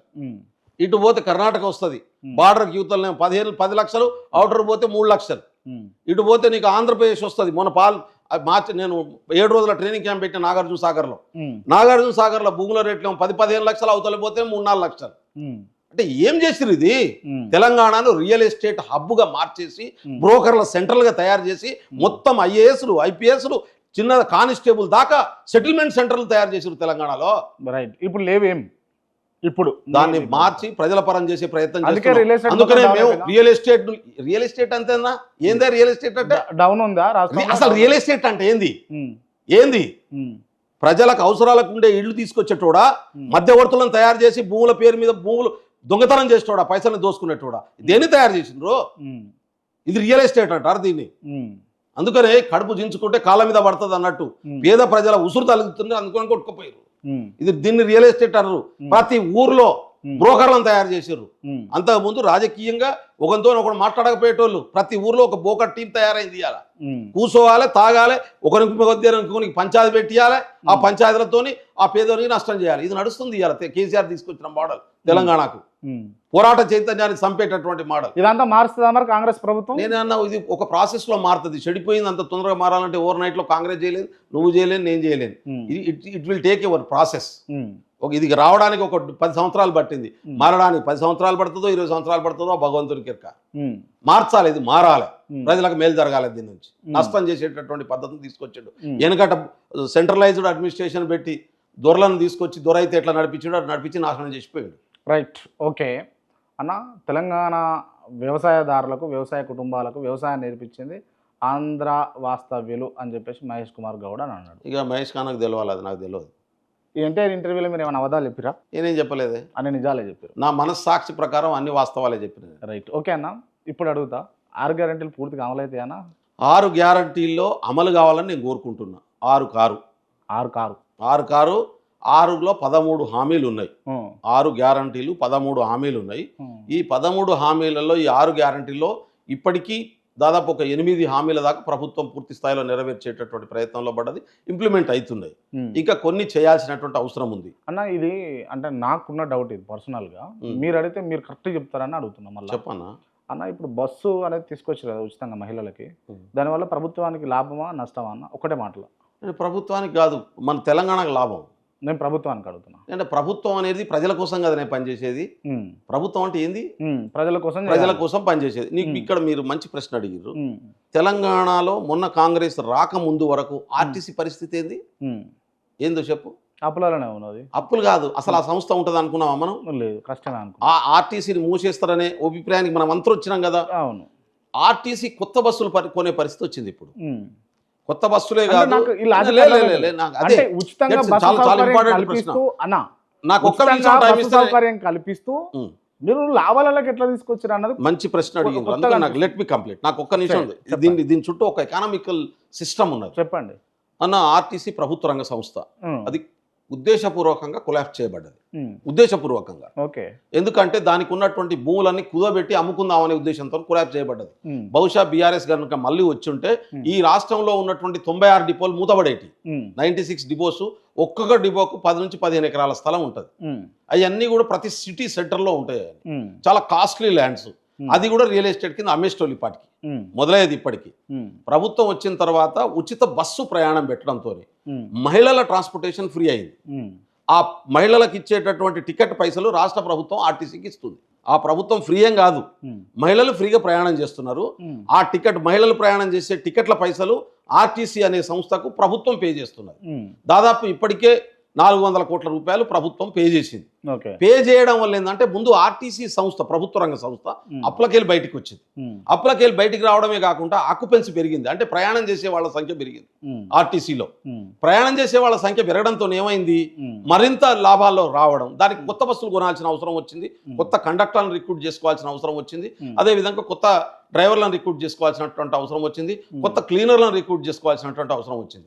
దాంతో మన పిల్లలకు లోకల్ ఎంప్లాయ్మెంట్ జనరేట్ అయింది, బస్సుల సంఖ్య పెరిగింది. అయితే ఈ బస్సులు కొనే బదులు దానికి ఏం చేసినాం, ప్రభుత్వమే గ్యారంటీ ఇచ్చి మహిళా సంఘాల ద్వారా బస్సులు కొనిపించి ఆ మహిళా సంఘాల ద్వారా ఆర్టీసీ కింద కిరాయికి పెట్టిస్తున్నటువంటి పరిస్థితి. తద్వారా ఆ డబ్బులలో మహిళా సంఘాలు కూడా గ్రామీణ మహిళలు బలోపేతం అయ్యేటటువంటి అవకాశం ఉంటుంది, ఆర్టీసీ సంస్థ నడిపేటటువంటి అవకాశం ఉంటుంది. ఇప్పుడు ఎందుకు ఈ మాట అంతా చెప్తున్నా అంటే, ఉన్నోని దగ్గర పైసలు ఉంటే వాని ఖర్చులు ఎంత చేసినా మిగిలినాయని మూలకపోతాయన్న. మనుషుల సామాన్యుల దగ్గర పైసలు ఉంటే రొటేషన్లో ఉంటాయి మార్కెట్లో. రొటేషన్లో ఉండడం వల్ల వస్తువుల కొనుగోలు పెరుగుతుంది, దాని యూసేజ్ పెరుగుతుంది. యూసేజ్ వల్ల ఏమవుతుందంటే గవర్నమెంట్కి కూడా ట్యాక్స్ వస్తుంది దానివల్ల. ఇది ఇంటర్లింక్ అయినటువంటి సమస్య, ఇది అర్థం కావాలి. ఇది సామాన్యునికి అర్థం కాకపోవచ్చు కానీ నడిపించే మేధావులకు అర్థం కావాలి కదా. ఓకే అన్న, కానీ ఈ ఆర్టీసీ బస్సు తీసుకొచ్చిన తర్వాత బస్సులు కట్ చేశారు, రూట్ బస్సులు చాలా వరకు తీసేసారు అని అన్నారు. ఏదేంటంటే బదనాం చేయడం కోసం మాట్లాడే చిన్న చిన్న మాటలు కానీ ఆల్రెడీ ఉన్నటువంటి బస్సులను తీసేసి కొత్త రూట్లకు వేయరు కదా, వేస్తారని నేను అనుకోను. ఒకవేళ అది తీసేసి ఉంటే కొత్త బస్సులు కొనాల్సిన అవసరం ఏముంది? ఎక్కడైనా 1-2 రూట్లలో ఎక్కడన్నా అట్లాంటిది ఏమన్నా స్పెసిఫిక్ కేసెస్ ఉంటే మనం వాటిని అడ్రస్ చేయొచ్చు, మాట్లాడవచ్చు. జనరల్ పాసింగ్ స్టేట్మెంట్స్ కింద వస్తాయి. ఓకే. అండ్ ఇంకొకటి ఏంటంటే కృష్ణారెడ్డి గారిని, మెగా కృష్ణారెడ్డి గారిని గతంలో రేవంత్ రెడ్డి గారు వ్యతిరేకించి మాట్లాడినటువంటి అంశాలు ఉన్నాయా, మీకు గుర్తున్నాయా?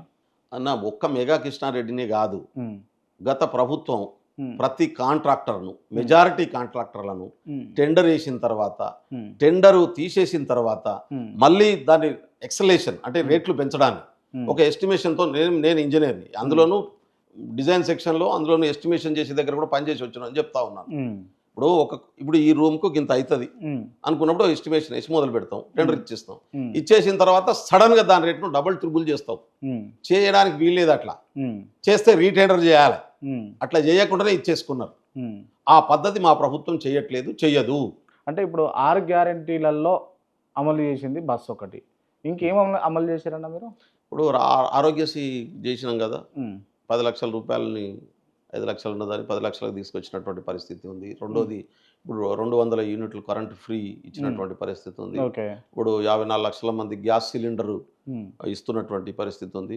ఇక్కడ ఒక సమస్య ఉన్నది గ్యాస్ సిలిండర్ల విషయంలో కూడా. మా వాళ్ళు కూడా ఇప్పటిదాకా ఎవరు చెప్పలేదు విషయం. ఇప్పుడు గ్యాస్ సిలిండర్ సప్లై చేసేది కేంద్ర ప్రభుత్వం. గ్యాస్ కంపెనీలు అంటే డిస్ట్రిబ్యూటర్, డీలర్స్ అంతా కూడా కేంద్ర ప్రభుత్వ సంస్థల కంట్రోల్లోనే ఉంటారు.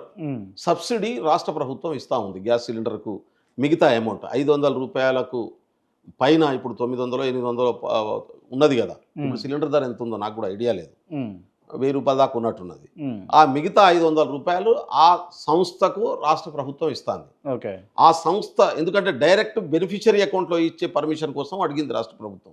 ఇవ్వకుండా ఇమీడియట్గా ఇంప్లిమెంట్ చేయాలన్న ఉద్దేశంతో ఆ సంస్థలు ట్రాన్స్ఫర్ చేస్తున్నటువంటి పరిస్థితి ఉంది. ఆ సంస్థ మళ్ళీ ఈ బెనిఫిషరీకి ఇవ్వాలి గ్యాస్ పైసలు. అది ఇబ్బంది అవుతున్నటువంటి పరిస్థితి ఉంది. కొంతమంది బెనిఫిషరీకి రీచ్ కావట్లేదు అనేది కూడా నా దృష్టికి వచ్చింది. 500 ఇప్పుడు సపోజ్ ఐఓసిఎల్ ఉన్నది, ఐఓసిఎల్కు సంబంధించిన గ్యాస్ వాడుతుంటావు మీరు సిలిండర్లు. ఆ కంపెనీకి నువ్వు సిలిండర్ కొన్నప్పుడు ఆ కంపెనీ నీకు 500కి ఇవ్వాలి.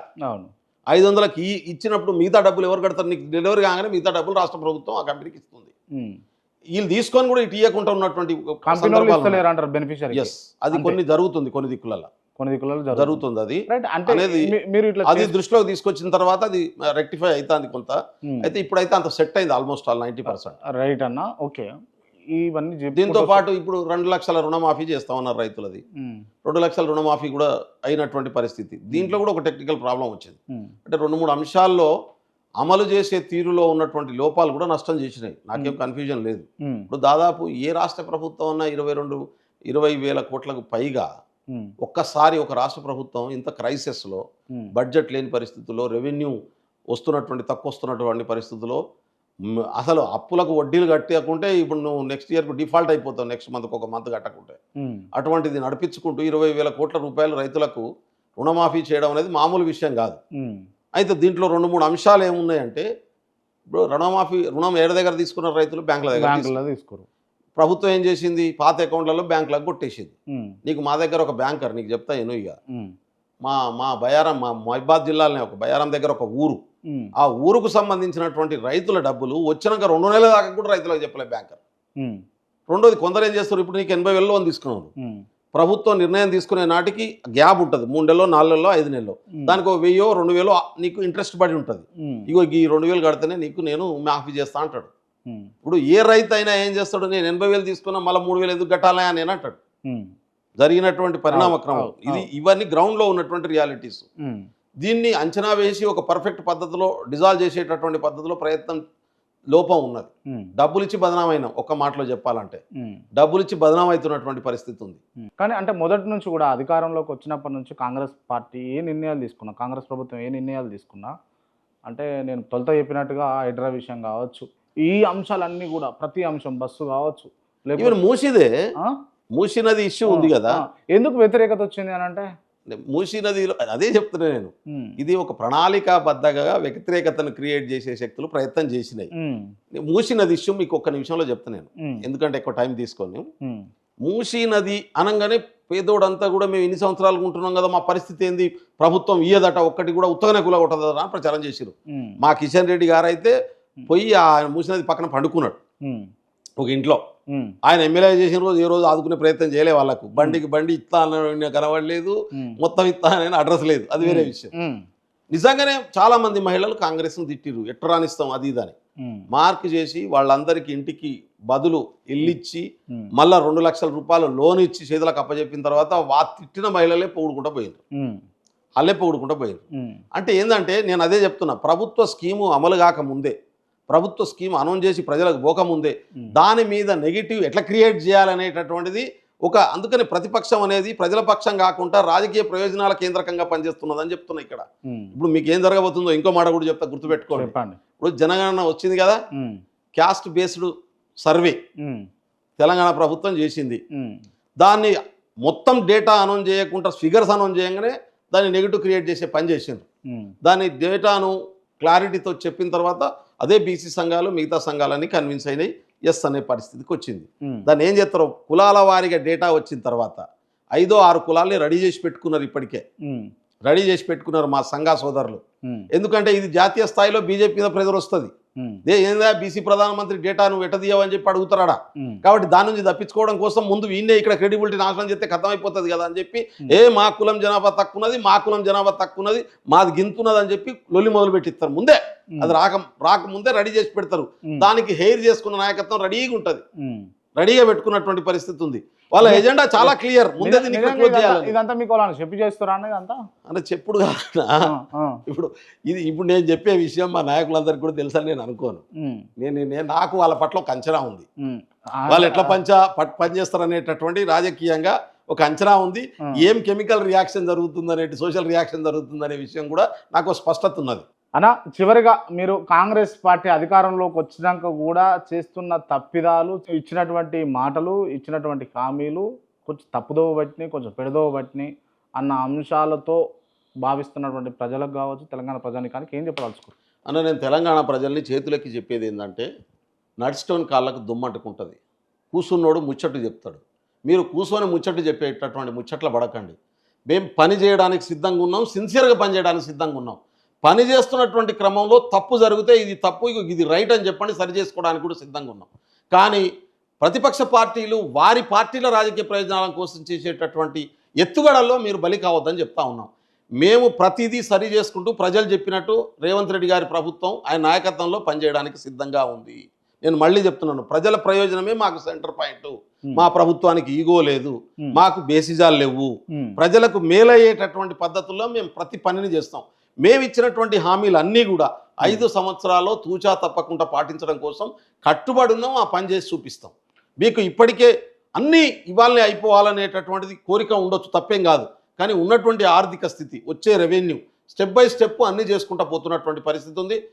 గతంలో రేషన్ కార్డులు ఇవ్వనటువంటి వాళ్ళు, గతంలో ఇల్లు ఇవ్వనటువంటి వాళ్ళు, గతంలో బియ్యం ఇవ్వనటువంటి వాళ్ళు రకరకాల పద్ధతుల్లో మాట్లాడుతున్నారు. వాళ్ళ ట్రాప్లో పడకండి. అన్ని హామీలు 1 by 1 అమలు అవుతాయి. ఇది నాది పూచి. Right, okay. ఇది మరి బెల్లయ్య నాయక్ చెప్తున్నటువంటి అంశం. కాంగ్రెస్ పార్టీ ఏవైతే హామీలు ఇచ్చిందో క్లియర్గా ఒకటి అంచెలంచెలుగా ఇచ్చినటువంటి 5 ఏళ్ల మ్యాండేట్లో పూర్తి చేస్తామని చెప్పేసి చెప్తా ఉన్నారు. మరో ఇంటర్వ్యూతో మళ్ళీ కలుద్దాం. చూస్తూనే ఉండండి Satyagrahi exclusive. Thank you so much. Thank you అన్న. థ్యాంక్ యూ అన్న.